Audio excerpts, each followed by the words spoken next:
saygıyla selamlıyorum. Pero ¿qué fue lo que dijo? ¿Qué fue lo que sucedió para que ocurriera esto? Vamos a verlo ya mismo, pero primero vamos a ver la intro.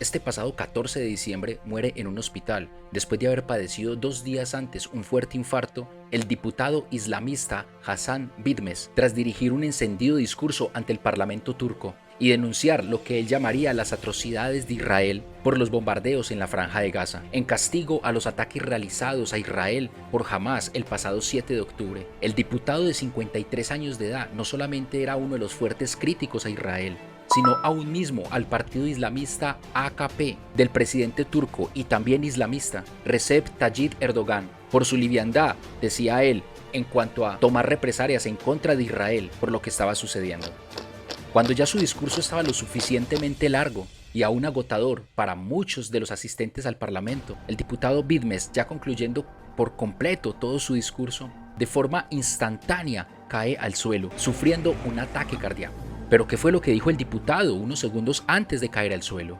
Quizá podáis esconderos de vuestra conciencia, pero no de la historia.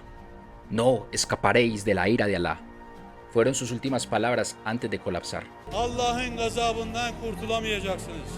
Hepinizi saygıyla selamlıyorum. Muchos podrían llamar este suceso como una simple casualidad, algo que no tendría que ver absolutamente para nada con asuntos espirituales. Más aún, yo mencionaré 2 asuntos que me llevaron de forma evidente a pensar y a juzgar este asunto como realmente un juicio divino, de forma clara y evidente. El primero de ellos es que el diputado ya llevaba muchísimo rato hablando, al punto de que le habían llamado ya la atención para que pronto terminara. Más aún, de forma misteriosa, alcanzando a terminar absolutamente todo su discurso, y solo restando 14 segundos de los cuales le habían reasignado para poder terminar antes de que se le hubiese muteado el micrófono. Allah'ın gazabından kurtulamayacaksınız. Hepinizi saygıyla selamlıyorum. Mejor dicho, terminó y murió. ¿Será que así lo decidió él o por el contrario lo decidió un Dios todopoderoso que lo dejó terminar para dejar como ejemplo lo delicado que es referirse a otros dioses fuera de él y aún lo delicado que es tocar directamente con el pueblo de Israel? Miremos a ver qué nos tiene que decir Judas al respecto. No obstante, de la misma manera también estos soñadores mancillan la carne, rechazan la autoridad y blasfeman de las potestades superiores. Pero cuando el arcángel Miguel contendía con el diablo, disputando con él por el cuerpo de Moisés, no se atrevió a proferir juicio de maldición contra él, sino que dijo: el Señor te reprenda. Pero estos blasfeman de cuantas cosas no conocen, y en las que por naturaleza conocen, se corrompen como animales irracionales. Hay de ellos porque han seguido el camino de Caín y se lanzaron por lucro en el error de Balaán, y perecieron en la contradicción de Coré. Acá Judas nos da una serie de características de estos personajes, entre las cuales son renuentes a la autoridad. Y recordemos que este diputado no solamente era un opositor del pueblo de Israel, sino que de forma emotiva dirigía aún su propio discurso en contra de su propio presidente, en contra de su propio estado, por no tomar medidas armamentistas en contra de Israel. También como característica su blasfemia contra las potestades superiores. No porque Israel lo sea, sino porque pone a su Dios por encima del genuino y verdadero Dios, el Dios de Israel. También Judas lo perfila como un ser ignorante que blasfema sobre las cosas que no conoce, pero no por ello iba a quedar exento del juicio. Y en el verso 11 termina diciendo que los intereses de estos personajes son más intereses de envidia cuando cita a Caín y de avaricia cuando cita al mismo Balaán. En el libro de Hechos de los Apóstoles capítulo 12, del verso 1 al 3 y del verso 20 al 24 dice: en aquel mismo tiempo, el rey Herodes echó mano a algunos de la iglesia para maltratarles, y mató a espada a Jacobo, hermano de Juan. Y viendo que esto había agradado a los judíos, procedió a prender también a Pedro. Eran entonces los días de los panes sin levadura. Y Herodes estaba enojado contra los de Tiro y de Sidón, pero ellos vinieron de acuerdo ante él. Y sobornado Blasto, que era camarero mayor del rey, pedían paz, porque su territorio era abastecido por el rey.